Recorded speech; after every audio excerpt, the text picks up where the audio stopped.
broaden that out a little bit to look at some of the other elements of treatment that happen in Domus, what kinds of things would people find themselves doing throughout those days that they're there? Well, the first part is, I think, just really coming back to themselves. People take opioids because life is too much. There's too much going on. And a lot of other places either don't give enough, or they just load you up with, session after session after session. So, we're really put together to try to find a good balance to that, where they can have time to themselves. There's some intensive psychotherapy where we get down to some of the deeper issues as they feel up to it and ready. And in terms of what a treatment is, in essence, it's understanding what needs the person is having that are not getting met well. So if your need is to sleep, okay, well, we have to figure out what that is. If you are pushing yourself at work and your life, maybe you have a really good life. We see people who have really developed lives. They're pushing themselves so much at work that there's a discrepancy between their outside life, which is going very well, and how they feel internally. So the opioid is taken often to fill that gap. So I feel better, at least temporarily. And then now you're into a cycle that doesn't work. But so you look for what are the needs that aren't being dealt with well, or need to be met. That's one thing I appreciate about the philosophy. A lot of times, I myself as a therapist, a lot of times I'll see people who they feel like immersing themselves into the ins and outs of addiction and even the therapy world, that so much so that people can, like, all they do is they're listening to, obviously, podcasts like this. Obviously, we're in favor of that.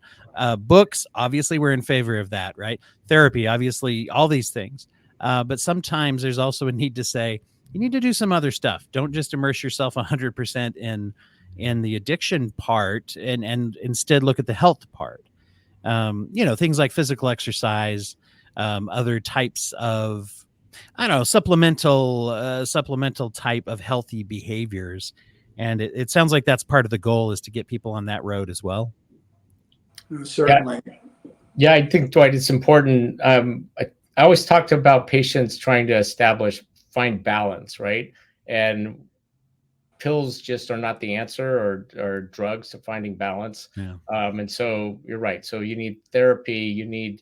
At Domus, there's massage, there's yoga. I think part of it is just people learning to be comfortable with just being by themselves, not always relying on other things. So we do use some medications at Domus to transition, and help to reestablish good sleep, but exercise, nutrition, sleep, therapy, just finding that balance in their lives, because a lot of patients or people just go.